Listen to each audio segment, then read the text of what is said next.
10, Marketa Vondrushova. Number 9, Sloane Stephens. Number 8, Beatrice Haddad-Meyer. Number 7, Elena Ostapenko. Number 6, Madison Keys. Number 5, Danielle Collins. Number 4, Coco Gauff. Number 3, Elena Rybakina. Number 2, Aryna Sabalenka. And number 1, Iga Świątek. Ready. Play.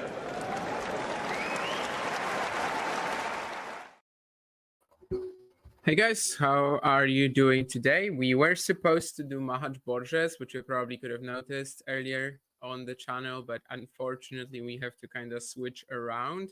Well, I don't know if unfortunately, maybe Minnen is just going to give us an amazing match with Elena Rybakina.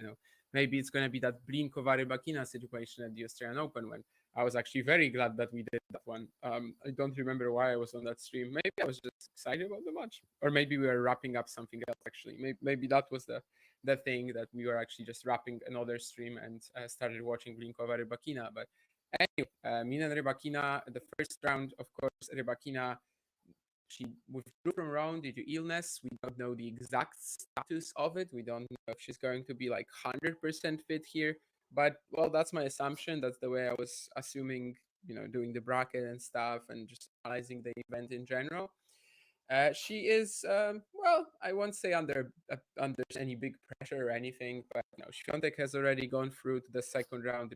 Sabalenka will play later today, and I think she has a less dangerous opponent than Minnen, so it would be cool for Elena to get a pretty easy, straightforward win.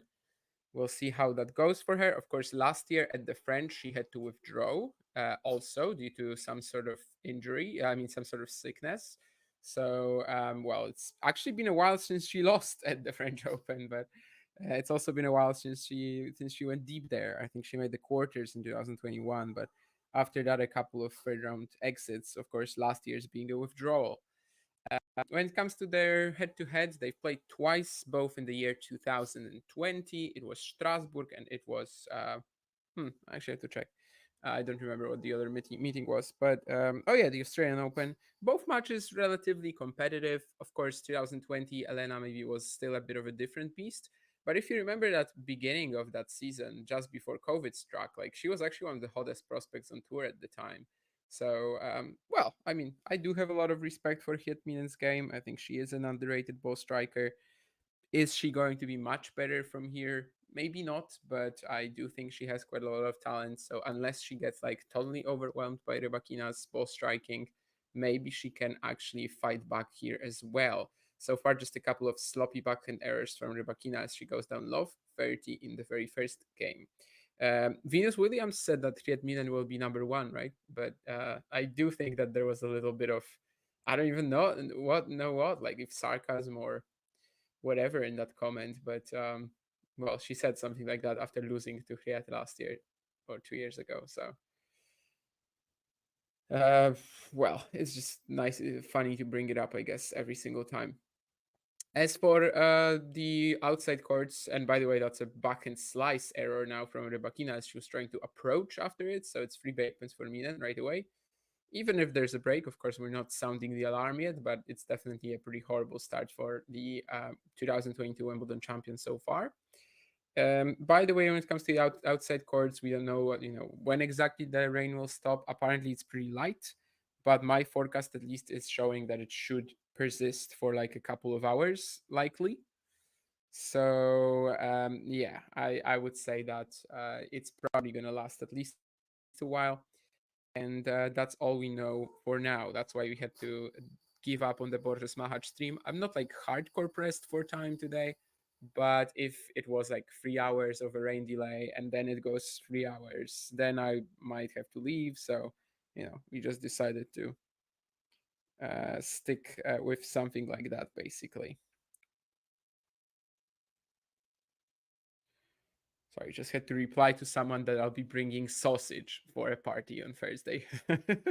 There's this friend of mine who like does a whole list of guests, and he sends out a list of things to buy in order, because he has a grill and stuff, and you have to like reply very quickly because otherwise you end up with with not drinks, like drinks everyone brings for themselves, but you end up with like soft drinks or something like that, and then your backpack weighs 20 kilos, or you end up with I don't know, like bread rolls, and you have to buy 25 of them or something like that.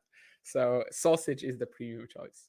Sausage is the one where you just go to the shop, grab a package, and leave, and go to that phenomenal gathering. Anyway, Rybakina still hasn't found her targets yet, I guess.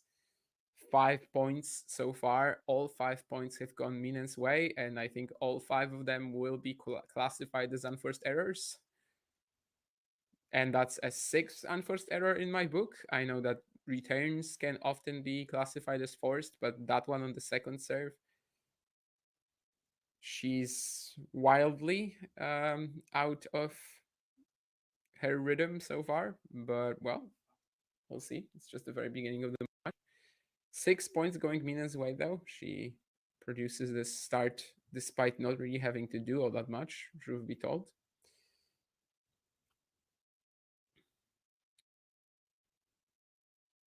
Forehand cross-court rally now. Can Rybakina find that first point? Yes, she does. She extracts an error from Minnen finally. There seemed to be like, some better shape on the ball.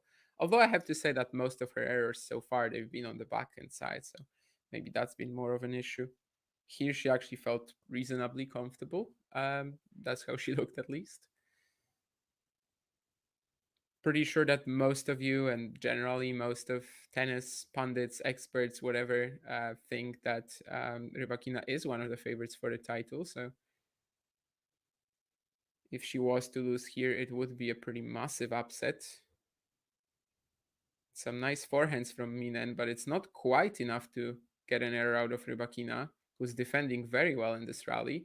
And is going to win it as well. Fantastic point, really. After the six lost in a row, now she gets a couple of much better executed exchanges here. And this one here, after the Minnen forehand down the line, you would expect Rybakina to be on the back foot there, but she's not. And cleans it up with the inside and forehand winner. So it's a pretty great point, but it's still 30-0 on the Belgian serve.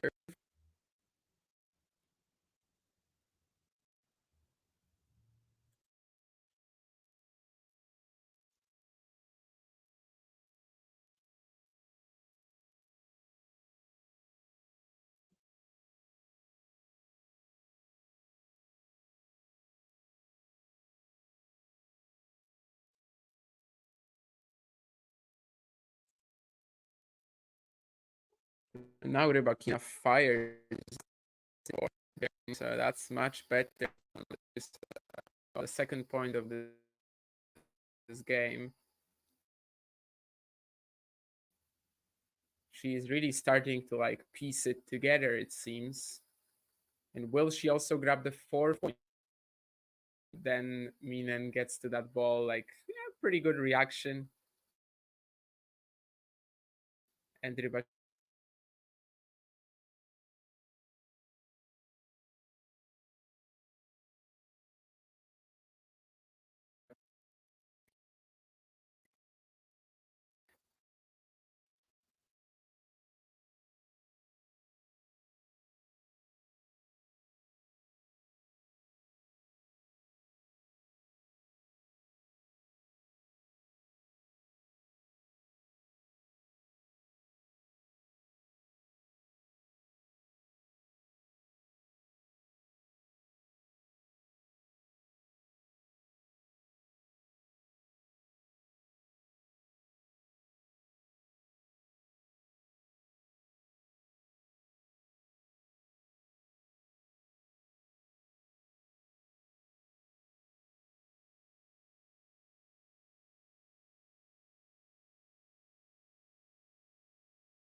All right, guys, I'm back. Not gonna bother with you with the technical details, but I basically tried to put on StreamYard on another browser today, and that browser was not cooperating, clearly. By now, well, what actually it helped me with right now, this technical issue, is that I will be able to check out your comments right now. Why is Minnen more dangerous than Erika Andreeva? I mean, I just don't think too highly of Erika Andreeva, I guess. Yeah, I agree, John. I actually saw your comment too. I don't remember who it was about Tsurenko, her retirement.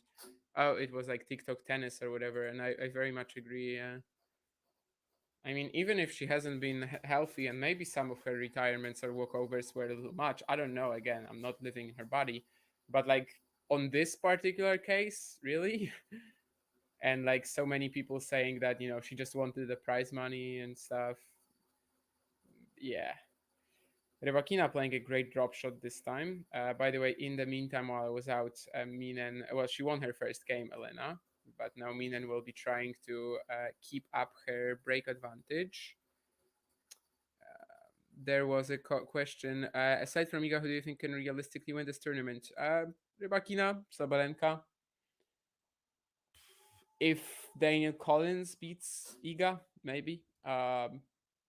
I don't know about Madison Keys because, as we said a few times, like she can just randomly lose a match. But like, if Iga was not in her way, maybe Collins is, I think, someone who could win this event even if Iga is in her way. But obviously, it's not a big shot.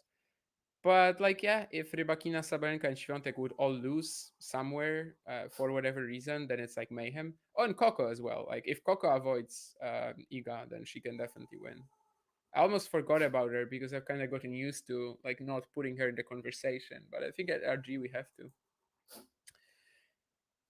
Is Rybakina vulnerable to using this, to losing this? I would say not, because I've watched a few matches with Minnen when she was playing like hard, heavy hitters, and usually she just gets kind of overwhelmed.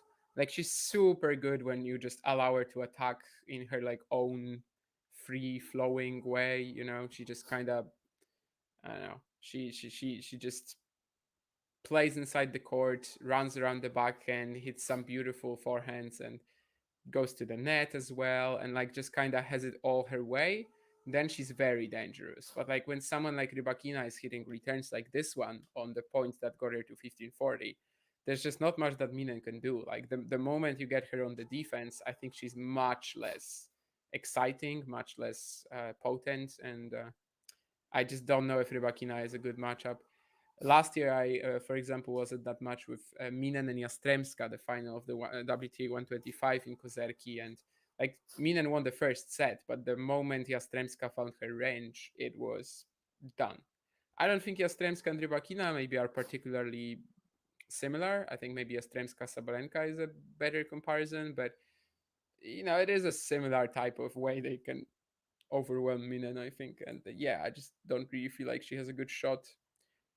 Of course, she did get that break, but it was 6 straight errors from Elena. Like it wasn't anything insane. But as a ball striker, like as a purely on like ball striking talent, I do think Minnen is has very good natural timing, feel. I just don't really know how she takes Rybakina down off the baseline, and even here she was like a little aggressive at the beginning of the rally. She might still win it, and actually she does because Rybakina dumps a backhand volley into the net. Pretty tough volley, I have to say. Atlanta, okay.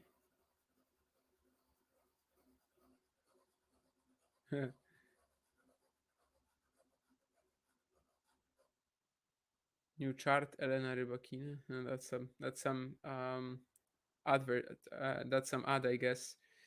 Yeah, I was struggling to sort of figure out what to call you yesterday because I figured that Ozan Kabak is not your uh, first name and surname. So I guess I just avoided it. I was just like going around it. Anyway, deuce now. Rybakina still in control of most of the points, and she cleans up another forehand crosscourt winner. Coco has a gigantic chance, says Nurlan. And John's very right to say that if Iga loses, it becomes a good event. because for now it's just kind of like, yeah, who can stop Iga? Probably no one. But well, the bottom half will be pretty interesting at least. And again, if Iga loses, then suddenly we have a lot of players looking at this as a big opportunity. But yeah, I think like Rybakina, Sabalenka are still and Goff are still the main answers. Coco might need to like get Iga out of the tournament before she plays her. Rybakina, Sabalenka not necessarily. And I do want to still say, you know, Collins, Keys, these informed big hitters who could, at least on paper, trouble Iga as well. But Keys obviously was demolished twice in Madrid and Rome. Well, one was not a demolition. I know the scores were the same, but like the two matches were pretty different. But still. Anyway, Rybakina breaks, and she's really just controlling play in almost any rally here, which, I mean, it could lead to some errors, needless to say, but in the long run, I think it's bound to give her some great results. The two matches that they've played so far, Minnen and Rybakina, it was 6-3, 6-4 at the Australian Open and 7-5, 6-4 in Strasbourg. I think from what I'm seeing so far, like a scoreline like in Strasbourg, that would already be like kind of good for Milan. Of course, it wouldn't because it's a loss. But like since the first game, since the first and second game, even the second game, honestly, like she's just getting outplayed so far. After that error patch that Rybakina started with, she just looks very much in control.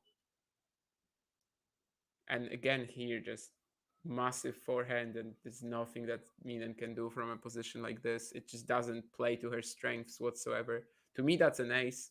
Rybakina didn't think so, but obviously she will accept that call, yes. Minnen instantly started walking in the other direction. I think now it's Rybakina on like 5 points in a row, and yeah, it really feels like after the first game she's been super dominant. The serving as well, again, it just doesn't allow Minnen to play her own tennis. Just kind of forces her into what Rybakina wants, and it's tough. Your real name is Roberto. Okay. Sometimes when there's a comment in the chat, you know, we kind of have to refer to it somehow. But if I'm supposed to not tell anyone, then you know I might just avoid it in future instances. Then try to find a way to work around it with some other words.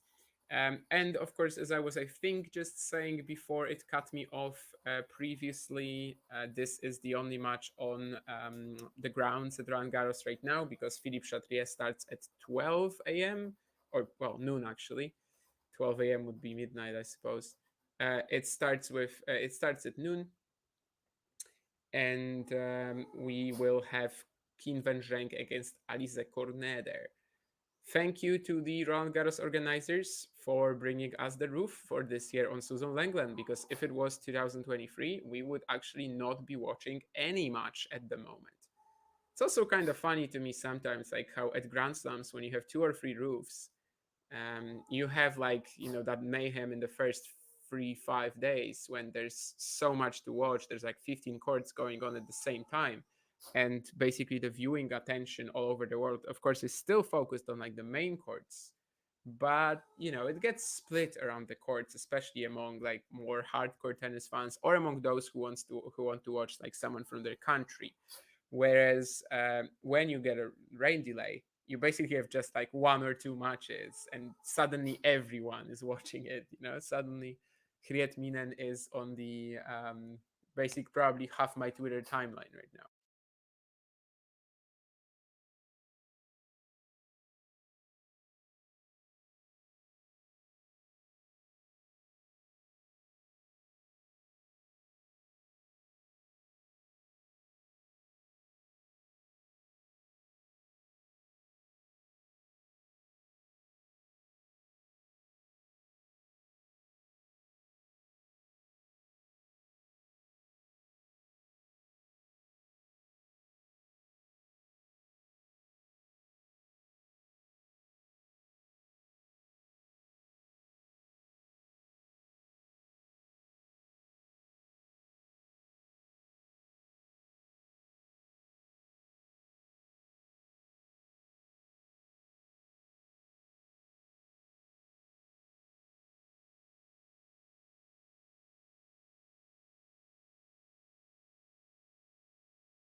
Hey guys, so apparently this day just wasn't made for streaming for whatever reason. But, well, we will figure it out somehow. I am currently restarting my computer, which, yeah, just snapped. I couldn't move my mouse, I couldn't get back to the stream for whatever reason. But anyway, now I have to see if I can actually watch the stream on my phone while it's booting up again and still be talking to you, which I guess I can. I'm assuming at least. Hopefully I can. That's what I will try at the moment anyway. But I think we have, well, and I will have to put the camera like this apparently in order to watch the stream. But, well, seems like not much has changed since I fell out of the stream once more. Apparently, we've got Elena Rybakina pretty much in control and pretty much dominating every other point since, you know, it's a horrible day for tennis in general. I mean, it's raining in Paris. There's just one match. I keep dropping out of the stream. They just won't allow us to watch tennis, will they? But we will find a way. That's the reality. We will somehow find a way. Always.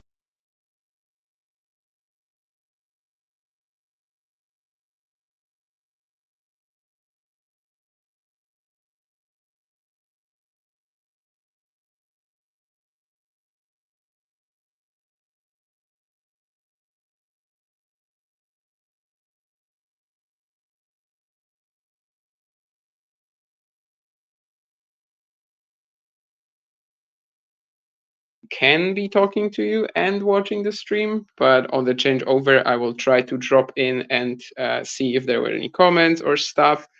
Hopefully, in like 10-15 minutes, I will be able to return to the to watching the match on the computer instead of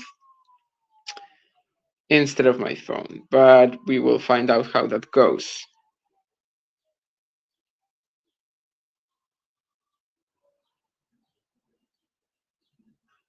Dude, control your fingers? Interesting. Damien, do you miss Bencic on tour? And would you give her everything would you give everything you have to get her back on tour? I would not give everything I have to get her back on tour, either to like any deity or to her. But I mean, yeah, she was fun to watch at her best. I do think she still has like some untapped potential, like, you know, not necessarily did everything that was possible, especially at Grand Slam level, right? But yeah, I do think she's a quality player. But she will return sometime soon, I think. Ryba in control, says John. Don't see her losing from here. Yeah, I mean, she just looks so comfortable, honestly. It's indeed pretty tough to see her like somehow dropping this, because every single rally is basically on her own terms. Nurlan complimenting Rafa for his performance.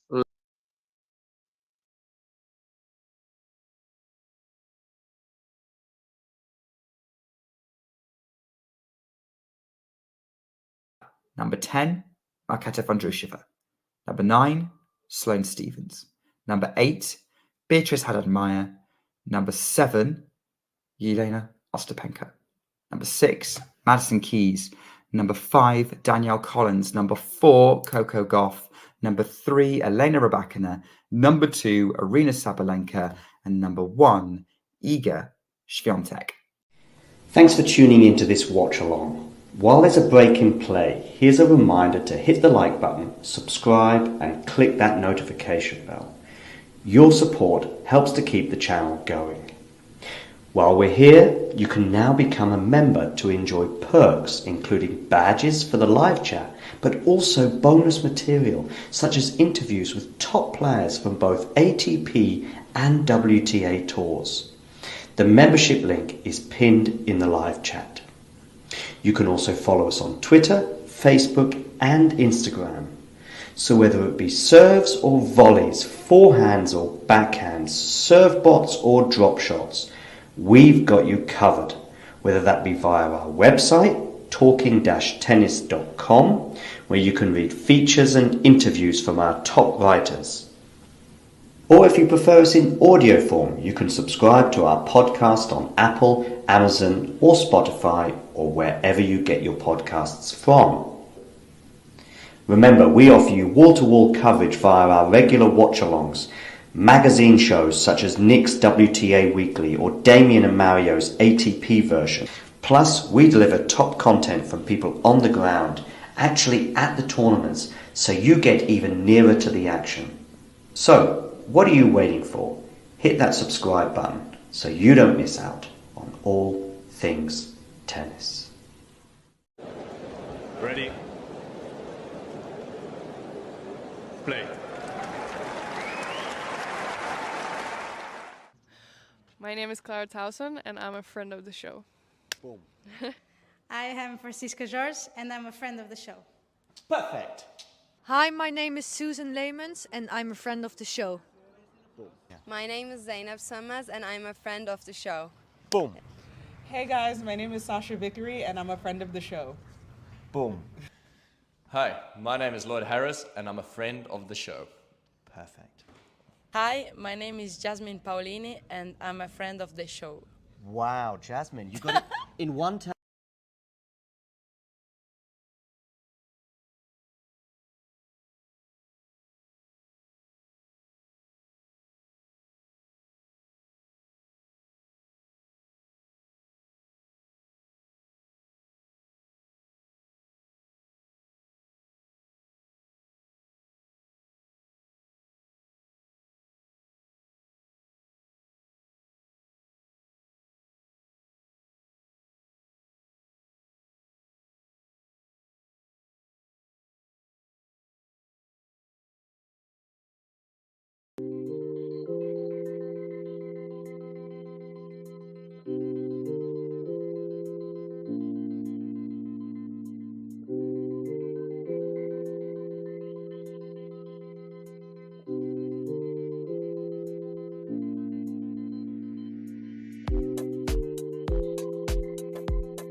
Yeah, guys, this time the issue was different. It turns out that me watching the stream and doing this on the phone was only a temporary measure. However, by now I've managed to get the stream back on my computer. So, okay, we're going to be fine with this. I'll also probably join the stream. That's not my internet, John. That's just the fact that apparently I can't sit here and watch the stream as well on my phone. But now, you know, when I have 2 devices, it's fine. But yeah, this stream is an absolute mess. Sorry for that, guys, but well, it is what it is. We have to handle it somehow. Hopefully, at least some of you are still here, or maybe some of you will join, and we'll never know that it was such a big bloody mess. But anyway, it's a 6-2 set for Rybakina. I don't know when it cut me off, but anyway, I was just complimenting her performance, really, because since the second game of the match, it's been a pleasure to watch, and 6 games in a row, completely deserved.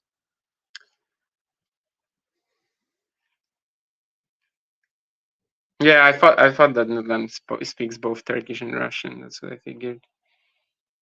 Ryba takes the first set. This match might be done in 20 minutes.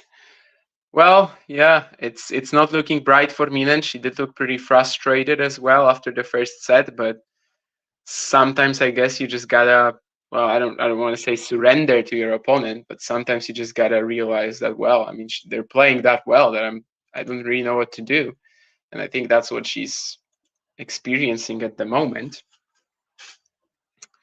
But yeah, for now I will stay on my phone for like 5 minutes, but after that I should be able to return to the computer, which at least I can watch the stream on right now, so that's already an improvement. Hopefully no more technical issues in set 2. Hopefully. Rybakina definitely has no issues so far in set 2. I mean, she lost the first point, but like the second was just yet again too huge. I mean, it's just the depth on her shots, the control, the power, everything is coming together nicely, and everything is just leading to Minnen not knowing what to do whatsoever. There's been some like confused looks at her box already too. You know, she's asking them what to do, and they haven't really been able to supply her with an answer. Yeah, that's surprising, Nurlan, that you're a little like, you know, you criticize Rybakina a bit here because seemingly she's like your favorite player. But I guess you can like a player and not enjoy their press conferences. It's certainly a thing. I listened to like a clip from a Rybakina press conference recently. It was about like someone asked her this question, like, who does she find tougher, Świątek or Sabalenka? She was really struggling to like get her point. Get to her point. She was like kind of just saying power all the time, but she actually said Arena is tougher for her, which I guess makes sense given their rivalry with Iga is, you know, for now at least, quite lopsided actually. And she does kind of feel more in control in that one, which, yeah, it makes sense.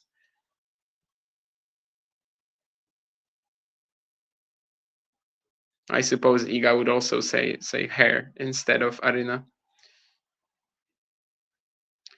And anyway, Minnen had a 15-30 here, but if Rybakina just stays clean, she should be able to clean up this point. I think Minnen is gonna take it, yeah. I mean, Rybakina totally should have put that backhand volley away, you know? It literally, like, there's no way to lose the point from this, but it's a nice effort from Minnen to actually pass her on the stretch. Volley should have been so much better from Elena, but still a nice moment for the Belgian, who has not won a game in ages here, and in fact might be about to drop her 7th. So she kind of needs any possible bit of joy that she can get at the moment. Well, I mean, if they like hurry up properly, it's possible that this match will finish before Kinwen Alize Cornet, but like it would require some absolutely rapid next few games. But yeah, anyway, the streak continues. It's 7 games in a row now for Elena Rybakina, who's, well, if not fully in control, she's definitely not far of being fully in control.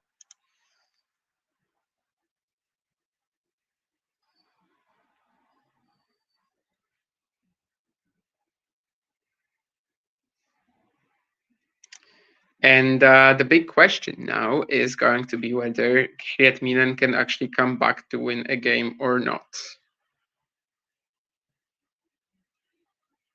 And I guess this one on serve next would be a perfect moment to start fighting back.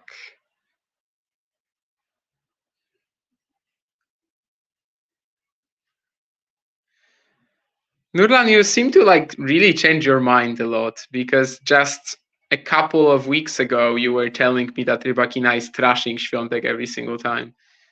And it is kind of lopsided. I mean, given last year, and one meeting was what, 2021 or something like that. Like, if we discount that first meeting that Świątek took, you know, if Rybakina is thinking about playing Iga, she only thinks of, well, last 2 years probably mostly. And then it is kind of lopsided. I mean, obviously the Stuttgart match was tough, but like, yeah, it's under, what I was basically going for is that it is understandable that she would consider Arina a tougher opponent for her in general. Ugly volley, but how about that drop shot just now, John? That was spectacular, and she did take her hand off the racket.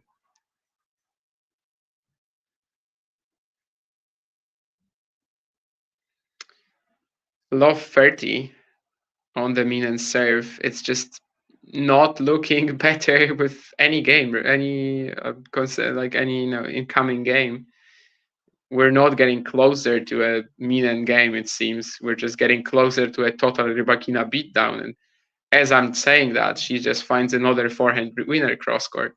And it's actually a very impressive level that she's been bringing today. I mean, I don't know how much you think of Minnen as like a real test, but double striking of Rybakina is just so controlled today after the first 6 points, really, that I think whoever she was playing today, she would be in impressive disposition. And yeah, it's another fantastic combination. Backhand cross-court return, forehand inside-out winner.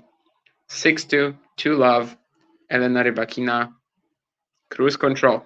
Hello, Matthew. Matthew is apparently one of these people who were not here earlier for all the technical difficulties. You just think the stream has been going fine as well. Fine from the very beginning. So, well, I guess congratulations to you.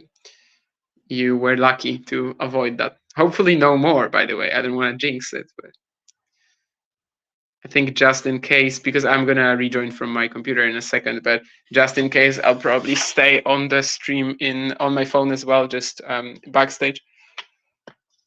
Just in case we have any more turbulence coming up, although I do hope to avoid it.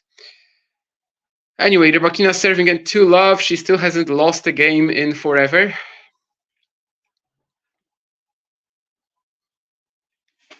Oh, my mouse is working. Let me see. Second, okay. Now I have that here. And I think I should be able to join, although my camera is not working now. It's all happening live. It's all brought to you by people who don't know what they're doing. That's talking tennis. Anyway, once we get that 100K subscribers, we're gonna get a huge studio where we're gonna be just like streaming from whatever part of the world, and everything is gonna work fine. You gotta subscribe first. So if anyone watching this is not subscribing and you want to avoid further technical issues, bring us to 1000K subscribers, and then we can start talking about it. Anyway, I think now I should be able to get this done. Minnen actually hit one of her best forehands of the match just a second ago, but for now it's not really going to be enough, as Rybakina, I mean, she's just blasting the ball at the moment. All right, I should be able to add myself off the computer now. Hello, welcome back. I'll stay on my phone on the backstage in case something happens. Diane Perry advanced yesterday. I actually didn't even know. As you might notice, because yesterday I was also surprised when Daniel Collins was playing. I've kind of been like out of touch with the women's event, I have to say. Like, Minnen Rybakina is probably the first match I'm watching like properly. I guess I watched Iga as well, but yeah, there's just so much happening on the ATP side of things. The best of 5 sets, which I think is clearly the superior format, because as I've said the last few slams, after every single day of action, we remember the men's matches, we remember the 5-setters, and on the women's, there's just no classics. That, of course, you can have a classic in a best of 3 format, and it happens from time to time, but I just cannot think of a memorable match of the women's tournament so far, like from what I've heard, from what I've watched. As I said, not much in terms of watching.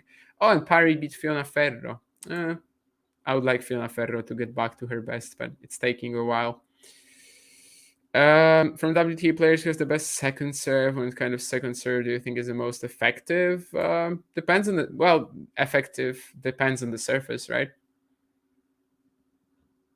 But yeah, like Rybakina is a candidate, maybe. Definitely not Goff, definitely not Zheng. Garcia kind of goes after her second serve, but does that make it good?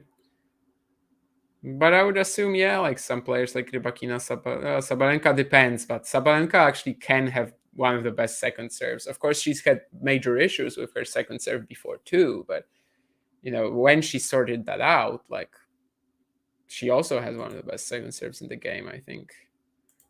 I'm not sure. Is there anyone who's like particularly a fan of particularly known for an amazing second serve? Probably not. And yeah, I totally get that about the one-hander. I do also enjoy all one-handers. Victoria Golubic, for example, one of my favorite WTA players, just because I also play with a one-hander, and I do think it's more aesthetically pleasing, at least to me. That's my personal opinion. It's probably worse in terms of your tennis ability. I wouldn't recommend it to a junior, but well, that's what I'm watching for also, aesthetical pleasure. Matthew, what's the explanation for umpires having body cams at the French Open? Oh, really?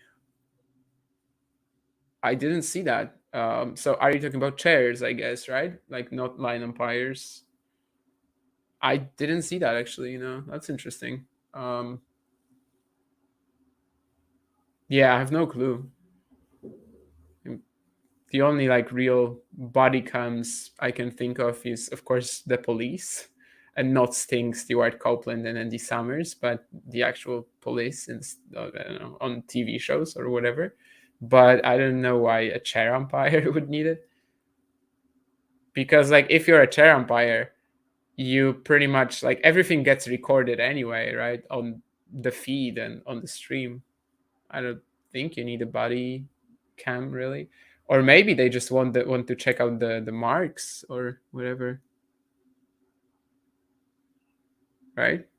A head cams even?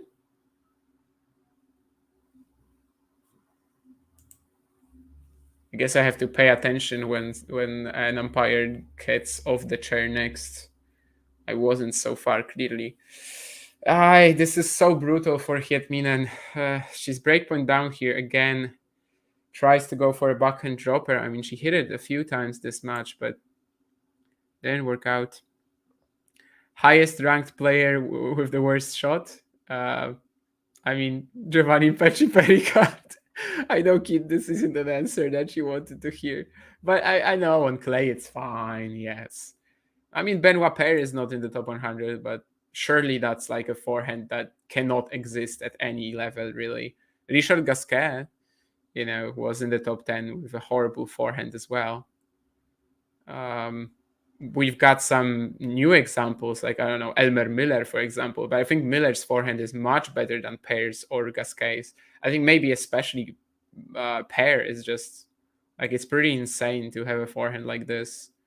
There are some backhands for sure. I don't know. No, Merigani Alvarez, that's a stretch, right? That's like too much. I mean, it's a fine backhand. But yeah, there's a few players, of course. Tirante, for example, for the backhand, I think he could definitely be up there. And Rybakina indeed claims the game. Matthew was also talking about the Rybakina serves, 70% on the first.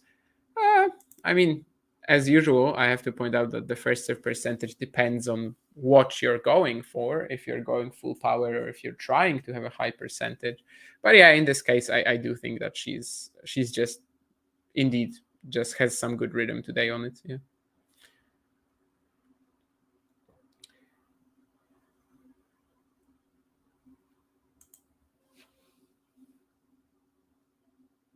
They run out of chair, check the mark, but the angle doesn't work. Aha, but it's okay. Yeah, that's pretty okay. I get that.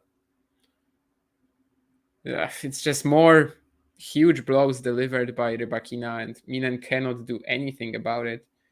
But in a way, that's been impressive too, from Elena for sure. Like, just the level of control she has over her shots today is exemplary. Who is the more aesthetically pleasing backhand, Stan or Richard Gasquet? To me, it's Gasquet.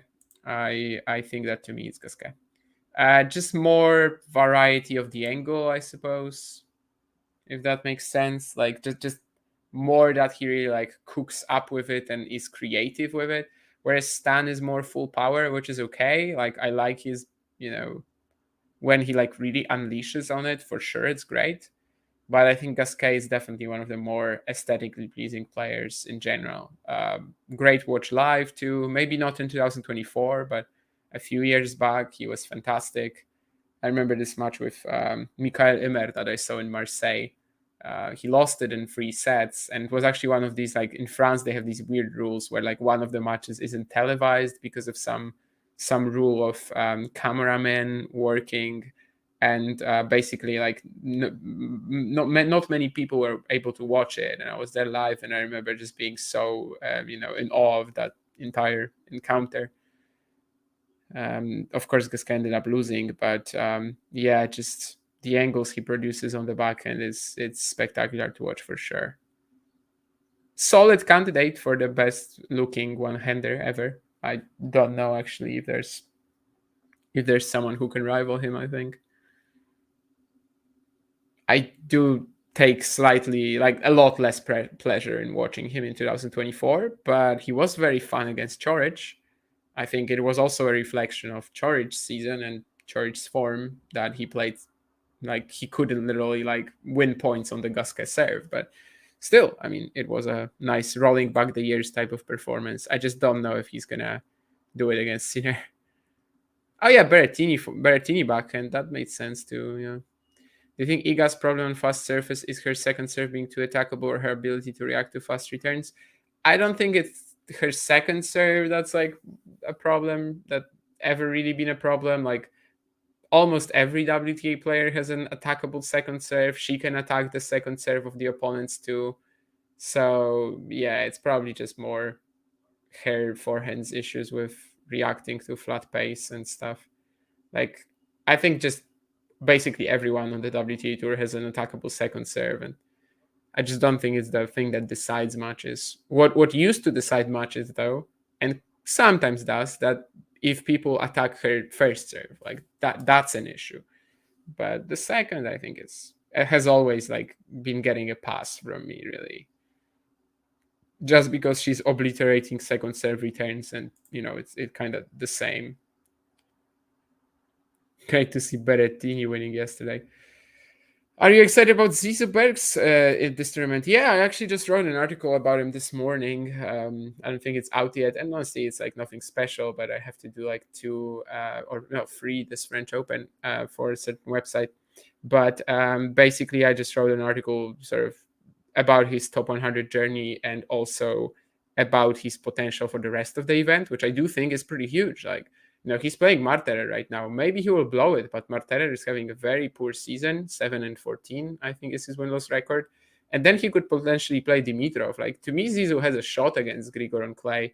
Grigor hasn't reached a French Open quarter yet. And also, I think Zizou just has a very good skill set in terms of like pressuring the backhand slice and going to the net, potentially. By the way, Minnen takes the game at after 10 in a row.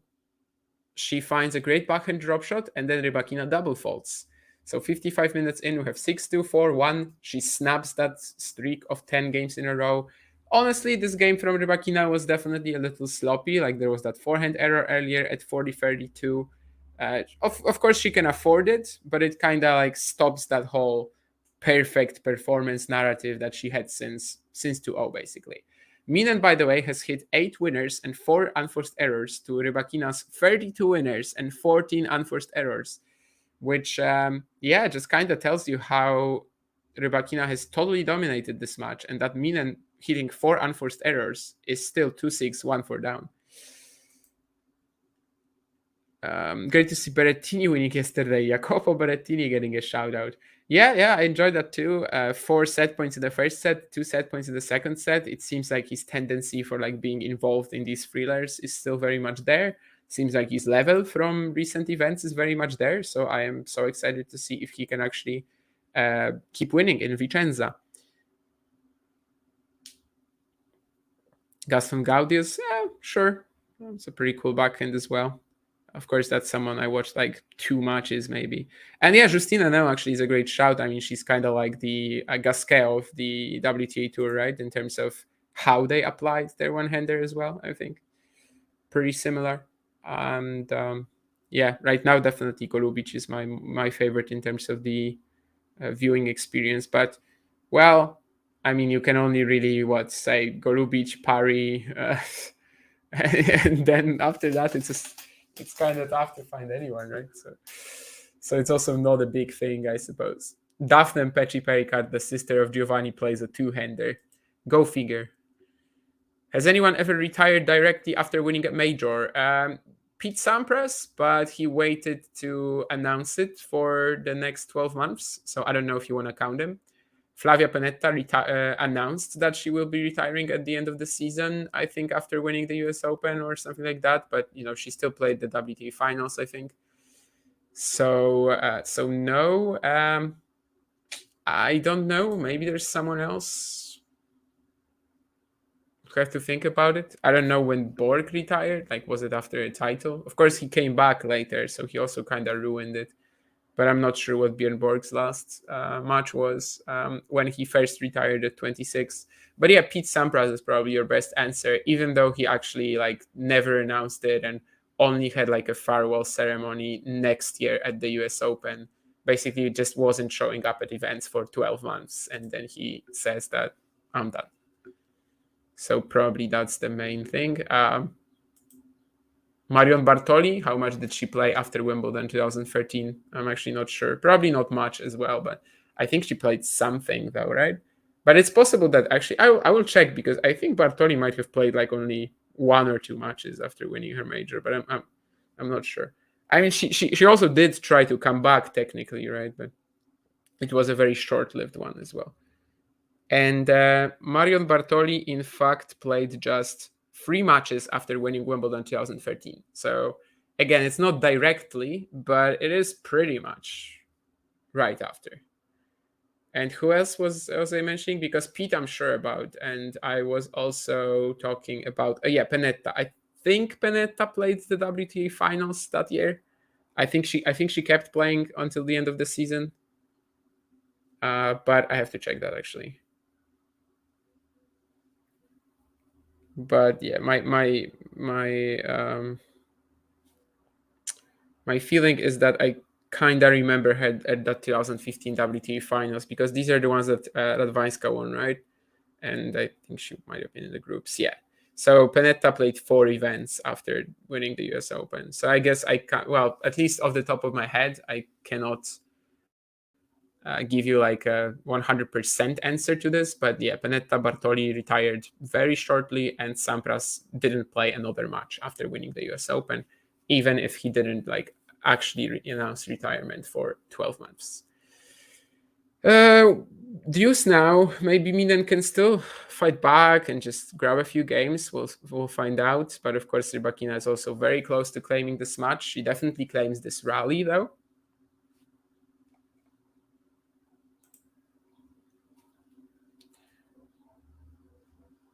Feeling that Goffin will take him down. I mean, all logic points to Pecci Pericard win, I think, but I don't know if I'm too confident in it either. But I guess I just lost trust in Goffin, you know. I thought that this year he's gonna return to the top 100 at some point. Obviously not to his like prime or anything. And I guess he returned to the top 100, but like, yeah, it's barely a return. Like I looking at the last few events from him, I just don't think he'll ever be back. And Rybakina again rushing Minnen on the backhand side. She's gonna serve for the match. Bartoli probably wasn't expecting to win a major and was happy with that. I think so, yeah. I mean, she had like a Wimbledon semi in 2007 or something like that, but then not much for years. And I do think that, yeah, she just felt like it capped off her career. Of course, as I said, like she did, well, at least hint at attempting a comeback, but I don't think that ever came to fruition. I mean, she would have had to like lose a lot of weight as well when she was announcing it. I think she tried, but I'm not sure if it worked. But yeah, I mean, technically she hasn't played. She hadn't. Well, I guess we can still say hasn't, but probably her career is definitely over. But yeah, since 2013, she hasn't played, and she just played 3 matches after Wimbledon. One was a retirement, and one was a loss to Halep that ended her career. I don't remember how final it was, though. Like, whether she said that it was going to be her last event, probably not, right? Because I don't think she would just retire, like, in Cincinnati out of nowhere, really, right? I don't think that was the case. So I think it was more injury as well, maybe, or as you said, I mean, health plus being satisfied with the Wimbledon title. Pennetta, I think pretty much after the US Open, she said that that she's gonna finish at the end of the year, which at the time I remember was like a little unheard of. Like, of course Bartoli did it 2 years earlier, but like it was a little weird that she's doing it. But of course that's her right, and I guess she was also just satisfied with what she achieved and wanted to move on to other things in life, which of course includes starting a family with Fabio Fognini, who yesterday defeated Botic van de Zandschulp in 3 sets. And will play Tommy Paul. Like, Botic, sure, like, okay, it's a good win, right? I mean, especially if he cleaned up that third set easily, and there was a bit of chaos there. But like, if he's beating Tommy Paul, that will be a massive story. I don't know if he can, but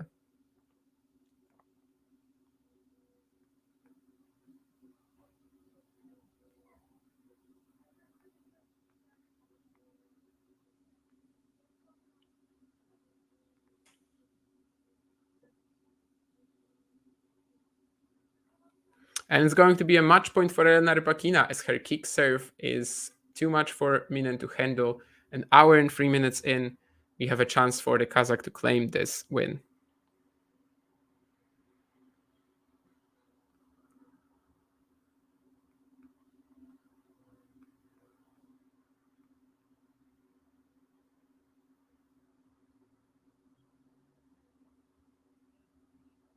And Rybakina not yet taking this one, as she's trying to go for that forehand drop shot again, pretty similar to the previous one that she hit. Maybe it was the second game of the second set, but anyway, not this time. I think since she lost that game when she won 10 in a row, she has dropped a little bit. Like, she hasn't been playing quite as well, but of course it's still gonna be enough to get her over the line.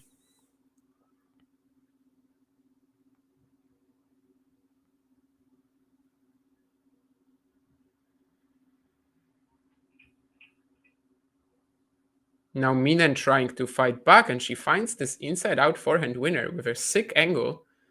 That's also one of her best points of the match, and she will have a breakpoint here at 2-6, 1-5 down.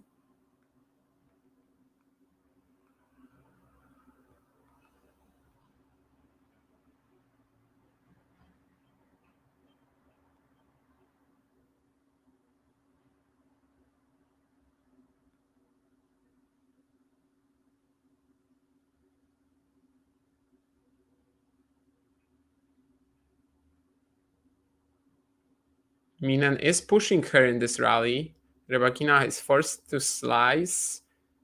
That one from Minnen is great. It like really skids towards Elena, and it might be one of the best rallies of the match here.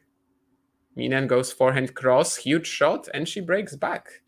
2-6, 2-5. Suddenly, she saves the match point, but there's still a lot more work to be done.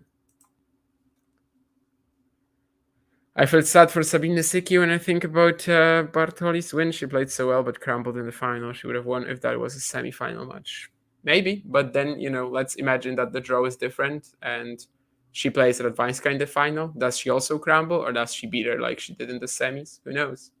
That Wimbledon was a missed opportunity for many players.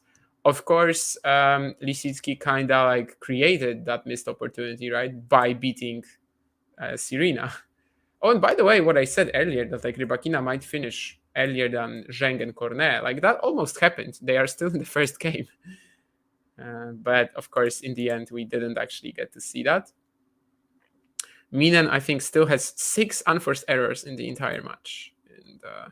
And still is losing like this. But yeah, now she technically is just one breakdown. As I said, the last few games have gotten slightly more messy from Rybakina. So maybe.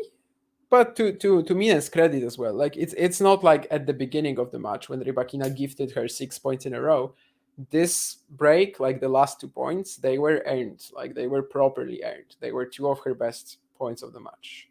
And now she finds an ace out wide too.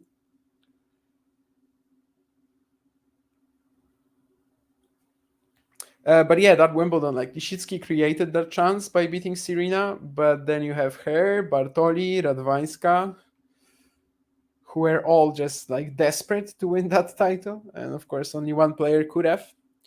I think maybe Kirsten Flipkens was as well the 4th semifinalist, right? I mean, what a crazy lineup. Bartoli, Flipkens, Radwanska, Lisicki. I mean, at the time, it's pretty clear that Agnieszka was like, a massive favorite to win that. But of course, she didn't manage to do it. And had to retire about 6 years later without a Grand Slam title.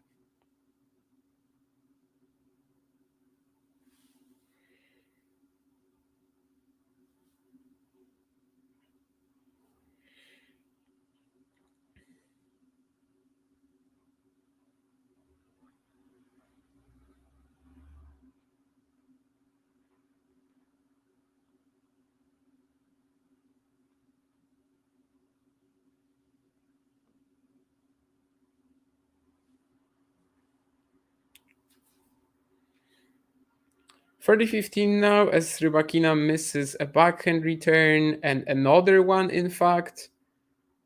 Yeah, I mean, since it's like kind of when Rybakina was going for that virtual bagel, she was playing so well. She was, of course, 2 games to love down at first, and then she had 10 in a row. And it was kind of like she was going for that bagel, but once she lost a game, her concentration went away a little.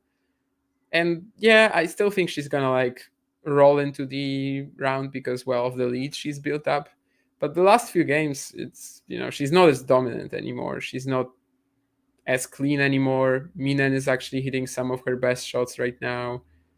She's able to stick around with Rybakina, find a way even to like create openings like this forehand cross-court winner. So yeah, I mean, very important game coming up as Rybakina will get another shot to serve out the match. And this time it will actually feel like, if she loses the game, Minnen will have some chances to claw her way back into the match. But yeah, in the meantime, of course, Qinwen Zheng broke in the very first game. That's the other match we have right now. This is starting on Philippe Chatrier today. This is probably Alize Cornet. Well, if she loses, it's going to be Alize Cornet's last match. So she kind of got the Rafa treatment, right? I mean, I don't know if it's Rafa's last match at Roland Garros. I mean, it's definitely not his last match at the venue, given the Olympics. But she kind of got the Rafa treatment in terms of like a big name, wild card. Well, not wild card in Rafa's case, predicted ranking, but like a big name legend, potentially last match at the French Open. And she gets the one of the top 8 seeds in the first round. Probably not quite as dangerous like Zverev, where we argued yesterday that it might even be the worst draw in the event, given the slight issues of Alcaraz, Djokovic, Sinner. Qinwen is not quite up there. I mean, Cornet didn't get Iga, but still. Cornet against Iga would be pretty fun though, right? I mean, Cornet beat her at Wimbledon 2022. I know it's a very different event. It's a very different Iga, but there's a story there at the very least. I guess with Cornet, well, with Zheng, it's also a story, but it's not that big a deal. But on the other hand, maybe it's going to be the Rafa thing, right? Where you actually like show up against a seed, and it's not a good way to go out, but it's a decent one. I mean, we'll see if for Rafa it's actually going to be his last French Open or not. Like, he will decide, but I don't think it was a terrible way to go out. That's what I'm saying. And maybe if Cornet is able to at least trouble Zheng a little bit,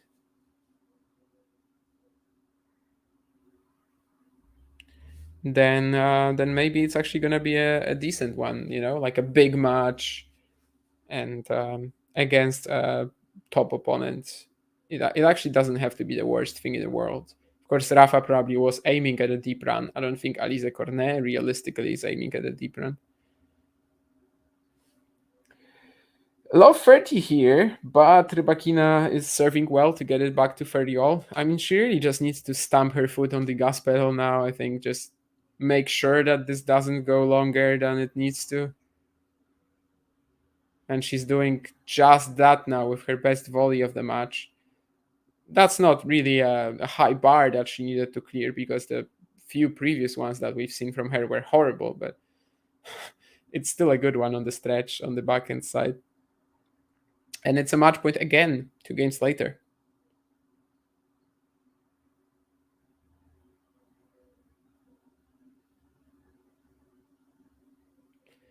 Huge serve. Will it be the backhand winner or not, actually? Okay, so she doesn't put away the backhand.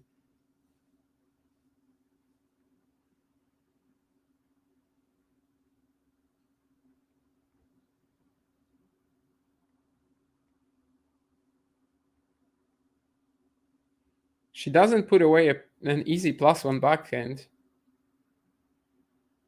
And we are again at deuce. I mean, last time we had this situation, of course, Minnen was right away able to secure a breakpoint, but this time it's going to be another match point for Elena Rybakina.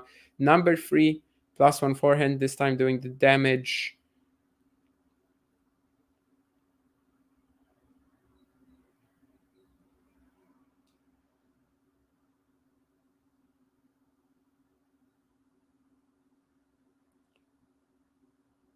And it's another good serve. She has Minnen on the stretch. And will Hriet be able to make it? I don't think so. Yes, indeed. So it's Elena Rybakina claiming the match 6-2, 6-3. What we had here was a very strong performance from the top seed. I do think from the top seed, from the number 3 seed. I meant number 4 seed, actually. I meant just one of the top seeds. But I'm going for the fact that, like, it was a bit of an up and down thing in terms of her focus, because the first 6 points, they were just horrible. But of course, she tuned in her ground strokes and her rhythm very soon. And then the 10 games in a row were just unplayable. Like, you couldn't do anything if you're Minnen. And after that, it was kind of like she lost that game finally. And she was just like, okay, so I still won, but now I cannot like virtual bagel her. So I don't know. She just kind of lost her motivation, focus for a little while. I can get that. I've seen that happen before, I guess, when you're playing someone you're much better than, but I guess at this level probably it shouldn't happen. But anyway, I would still probably look at these 10 games in a row that she played as like a more realistic, expectation, more realistic way of explaining how good Rybakina was today, rather than the very beginning and the very end of the match. Because for 10 games, I mean, she just made an attacking player like Hriet Minnen look completely underpowered. I mean, Minnen hit 6, 7 unforced errors the entire match, and she still lost because Rybakina found way over 30 winners. And basically, we had a very strong display from her still. I think the second round potentially could get a bit tricky, especially if it's Angelique Kerber in her Rome form. But then again, Kerber on clay, we would expect Rybakina to make it. And I think Rybakina in general, outside of maybe that Kerber round 2, has a pretty solid half. Like, it's not going to be super easy for her, but it's going to be pretty okay.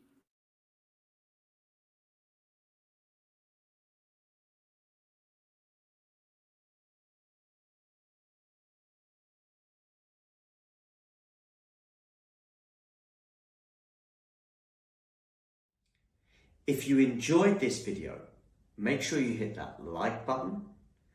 Don't forget to subscribe and click that notification bell so you don't miss out on all things tennis. Today is just unbelievable, guys. Anyway, I see that all of you basically left already, so that's good. Anyway, I'll see you on some other streams then. Today is just really anything that could go wrong, it goes. Right now it's just like my camera went out and then it threw me out of the tab, or threw me out of StreamYard for whatever reason. But anyway, yeah, we managed to wrap up this very technical difficulties heavy stream, thankfully. And Elena Rybakina did it pretty quickly, which I don't know if it's actually good given we had difficulties for like the entire first set. But anyway, I'm not going to be talking to 3 or 4 people, although I do appreciate you, the 3 or 4 people that are still here. And I'll see you some other time. Tune into the other streaming and content that we'll have today. Definitely last ball drops, and I'm honestly not sure which other match is in store, but I suppose there is something probably. And I'll see you guys. Just check in on the channel. Bye. If you enjoyed this video, make sure you hit that like button. Don't forget to subscribe and click that notification bell so you don't miss out on all things tennis.